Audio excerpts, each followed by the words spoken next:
Hello my people, welcome back to my channel, welcome back to today's video. My December wrap up, it is the last wrap up for 2021. Even though this will be posted around 2022, it is 2022 today, so Happy New Year. Hope you all had a good Christmas and let's hope 2022 will be a better year. I have read 3 books, 2.5 books. I kind of DNF'd 1 book but read 2 books. This month, like in the month of December, was all about finishing series, like especially the young adult trilogies that I had started and hadn't yet finished. First one being Anyway the Wind Blows by Rainbow Rowell, Book 3 in the Carry On trilogy. I'm gonna first start off by saying I love Baz. This is Baz right here, the vampire right there. I love him with my whole heart. He deserves the world, he deserves everything. Not the negative stuff, the positive stuff. Love him, adore him. He is really a really incredible character. I relate to him. I feel like his personality kind of is a little bit like me. So for that reason, I love him. But the book fell flat for me. Bit of a disappointing book. Reason being, the first half felt like nothing to me. Just like nothing really happens the first half of the year. It was kind of like it was like a big setup. It was more character focused, which I don't mind. I love a good character focused book. But the plot, well, I guess you could say the plot didn't really happen until the later half of the book. And I enjoyed the plot. I really did.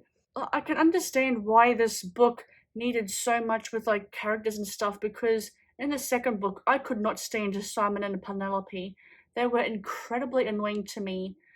But a lot of things were explained in this one about who they are, how they grew up, why they are the way they are, and how they were brought up. We also get to see where Simon came from, which is a very good thing. I actually really enjoyed that.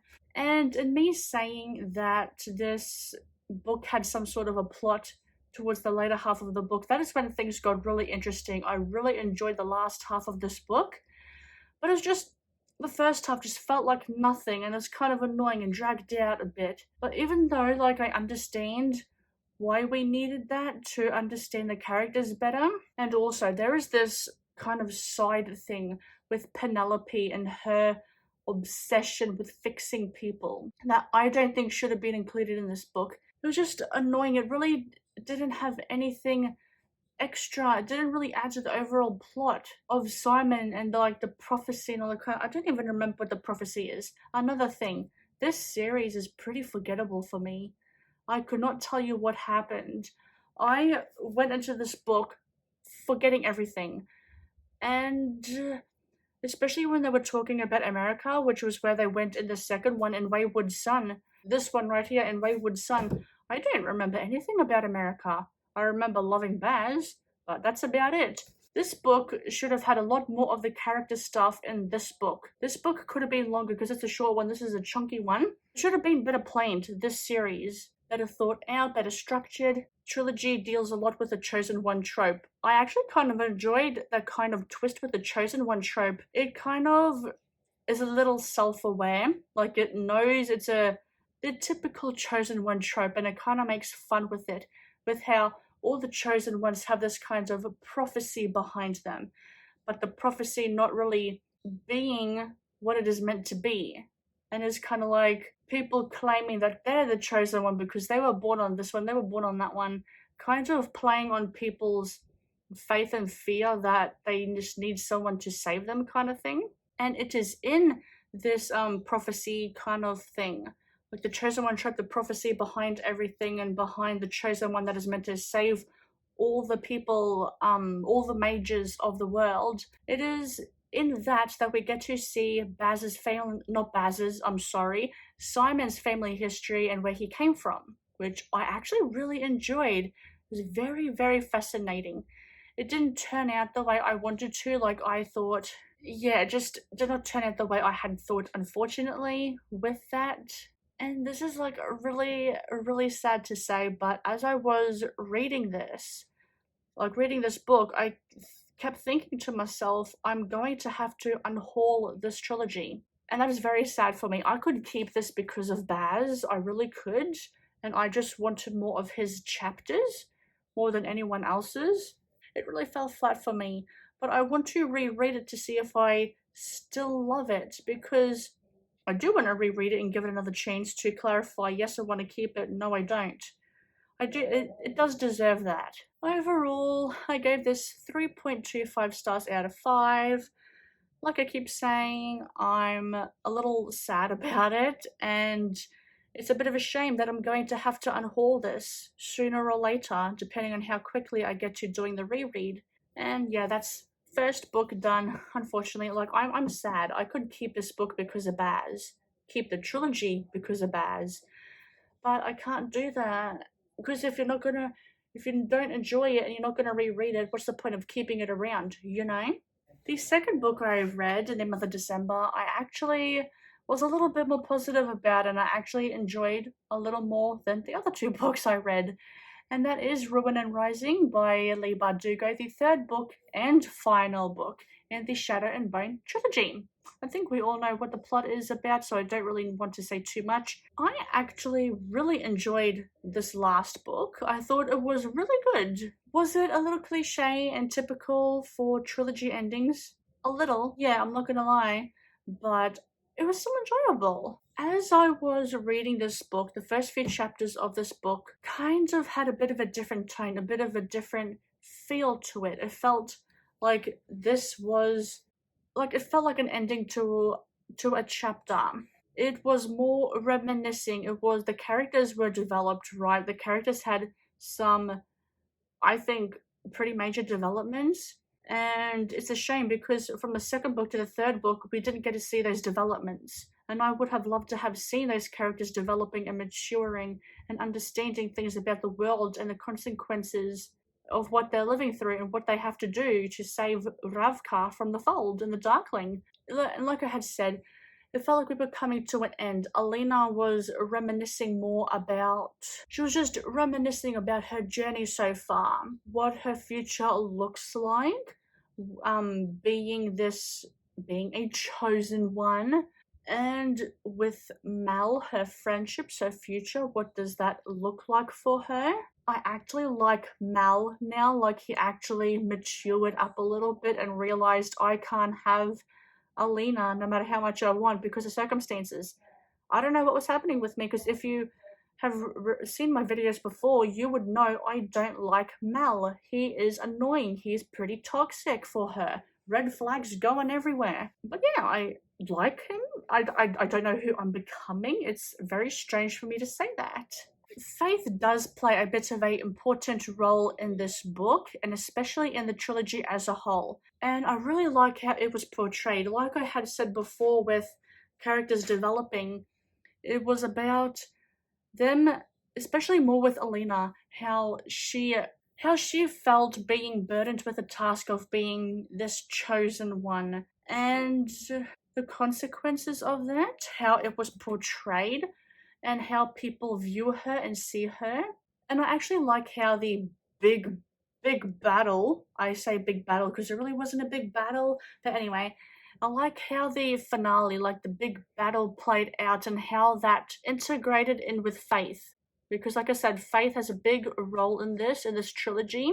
Faith is important, that's all I'm going to say. I liked the reveals. I really did. Some of the reveals are pretty good. This portrayal of a saint and a god in a fairy tale-esque kind of sense, but not being how the saint and god actually came to be about.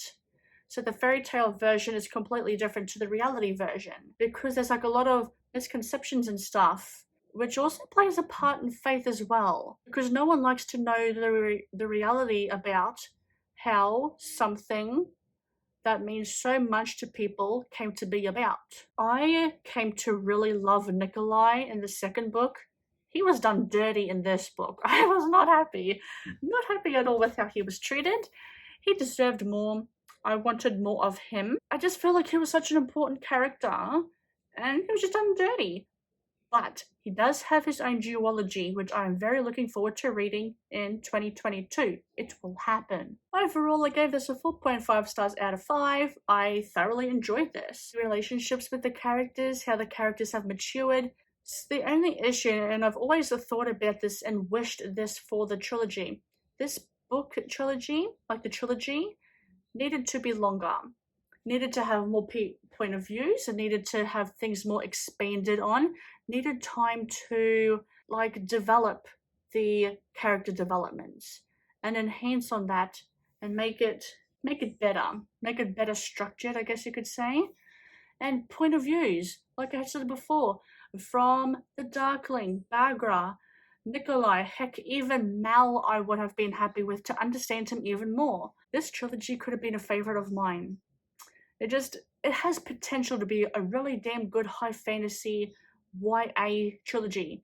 It just, like, don't get me wrong, I really enjoyed it, and it did capture my attention and like an interest. I just wanted more. This last book, am I disappointed by how I ended this book?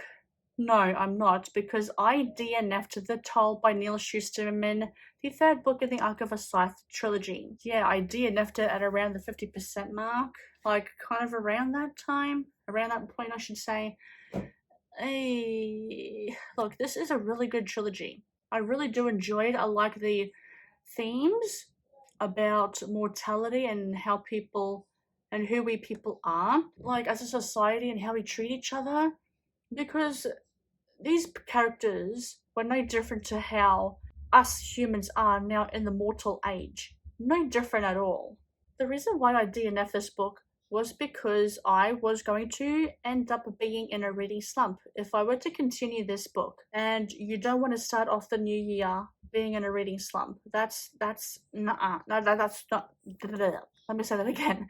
That is not good to start off a new year in a reading slump. I don't want that to happen. And you know you are in trouble when you are trying to speed read through this book like I did. I tried to speed read through this book to get it done. I was still reading at my normal pace. I don't know how that happened, because I was trying to read it fast. I was skimming over some words to get it done, yet I was still reading at my normal pace while trying to speed read. It doesn't make sense. So I saved myself the inevitable reading slump and DNF'd it. So many characters. I really enjoy like a long list of characters, but the characters had the same voice. There was no distinction between them. They all felt the same to me. The amount of time jumps that are in this. I was reading a chapter, finished that chapter, next thing you know, the next chapter starts off 2 years later. I can understand why with the scene that happened, with the chapter that happened, if you had read it like chapter by chapter, it would have been way too tedious. And I understand you want to wrap things up, you want to get the story moving. It's just so quick. And normally I don't mind time jumps, but I just don't think I was really that invested. I'm sorry to say, I really don't think I was. If you've read the second book, you know that the ending left on a major scene, a major event that happened. I really liked seeing the consequences and the repercussions and the flow-on effects that had in the third book with other regions, other scythes. It was good. I really, really enjoyed that part. Another thing I actually really enjoyed, getting to see different variations and iterations, I should say, of the Thunderhead and how the Thunderhead was created to be the perfect AI. That was pretty terrifying. That was pretty scary. As long as the consequences and just the consequences of the second book having on the third book, that was pretty scary too. And just, it's so fascinating seeing how the Thunderhead came to be, because at the end of some of the chapters, you know how sometimes you get like the diary and journal entries from the scythes in the first one? I really liked seeing that. I liked seeing, it was almost like academics were studying this world that we kind of live in, which kind of foreshadowed, I think, how the ending was going to be. It's kind of like The Handmaid's Tale, there, but I'm assuming the events of the events that take place in The Handmaid's Tale don't happen anymore, and we get like academics just studying and theorizing about just the world in which they live in. So like future people are doing the same in the Arc of a Scythe trilogy, in this one, in The Toll, and it kind of foreshadowed with how the ending was going to be.